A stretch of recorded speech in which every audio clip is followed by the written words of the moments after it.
It's been 9 months since the WHO warned of a cell phone and mobile tower radiation leading to increased risks of cancer. So what has the government done to protect you and raise awareness on the potential risks and do's and don'ts? Let's get you the details.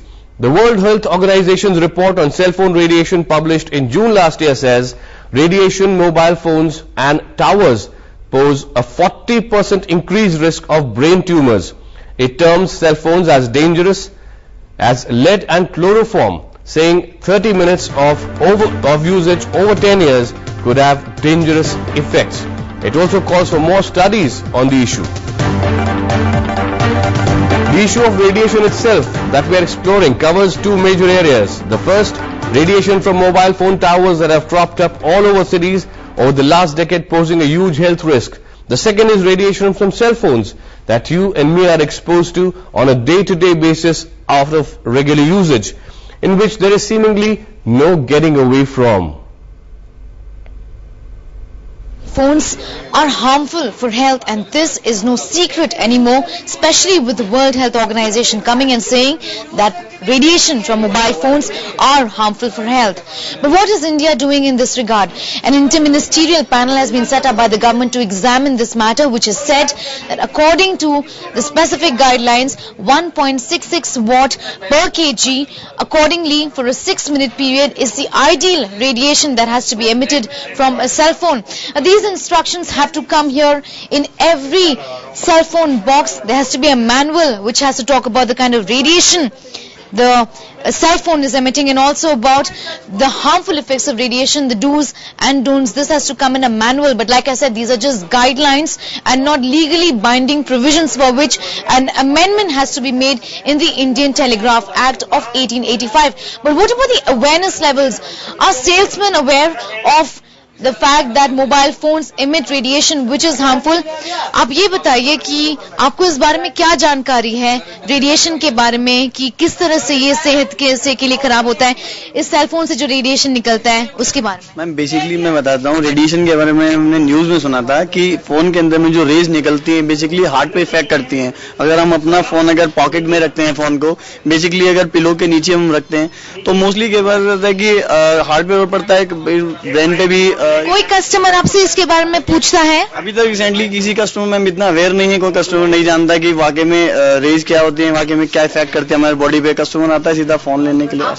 So little bit of awareness about what really should be done, perhaps sketchy details about do's and don'ts, but as far as the guidelines of the interministerial panel are concerned, the salesman here from a prominent cell phone company is unaware about the fact that these guidelines have to be there, these instructions specifically have to be there displayed in the manuals in these cell phone boxes. Like I said, these are not legally binding provisions.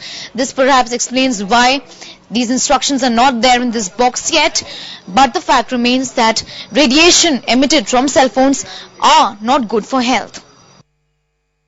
The increase in use of cell phones and the mushrooming mobile phone towers has taken over Bangalore too. I am standing in a residential area in the heart of the city, and behind me is a mobile phone tower that's standing on top of a 2-story residential building, a violation of the guidelines issued by the Department of Telecommunications. Now, DOT guidelines say that wherever possible, a mobile tower should not be erected in a residential area, or at least should be 100 meters away from a residential building. Clearly, this is a blatant violation, as it is right on top of the residential building. Just take a closer look at the tower and just see how haphazard the installation seems to be, the possible danger it is causing to the residents of the building. There's no proper fencing or wiring to really caution people. This just one tower poses a threat to those who live right below it, also to residents who live nearby. Incidentally, in this case, there's also an educational institution adjacent to the building, a school in fact, another violation of the DOT's guidelines that say mobile towers should not be installed near educational institutions and must maintain a distance of at least 100 meters. So the children here are also paying a price for the advent of modern technology, because the penetration of electromagnetic radiation is said to be greater in the case of children. For a city that was once breathing fresh, clean air, it's now being forced to silently breathe toxic air.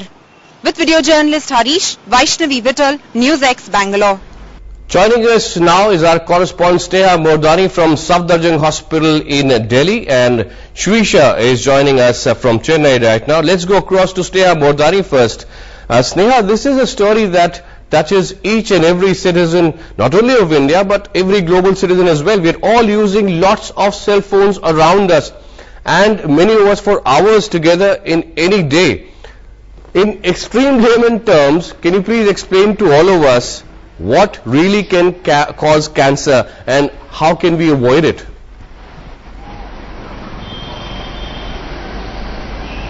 Well, Akash, radiation emitted from cell phones and radiation emitted from cell phone towers is extremely harmful for health for people living in close proximity. That, like our reports were pointing out, this certainly is harmful to health. The WHO report on the same, we mentioned that as well, clearly points out that there has to be specific guidelines that these cell phone towers have to be set up, and the people have to be made aware of the specific harmful effects emitted from cell phones, and the do's and don'ts, which we are going to talk about in just a bit, is also very, very important for the consumer to know as to what really he's doing when he is using a cell phone. And as to people living in residential areas who are living next to mobile phones, phone towers erected next to them, let me quickly tell you where I am right now. I'm actually in Delhi Blue Apartments in New Delhi, next to Safdarjung Hospital. If I could ask my camera person to pan a little and try and show you, apologize for the trees here because we do not see it very clearly, but there are 3 cell phone towers that are erected atop Delhi Blue Apartments. It's a prominent locality here. This is just a few meters away from both Safdarjung Hospital and All India Institute of Medical Sciences. Is this a violation? Is this a violation? Can this cause cancer to the people who are there? The Sanvedana. It is a clear violation, Akash. It is a clear violation, Akash. Let me quickly mention to you that a cancer institute is over here right now, and my camera person is showing the institute of the same. This is extremely harmful. This is against the rule. This area has radiation level 7 times more than what is permitted.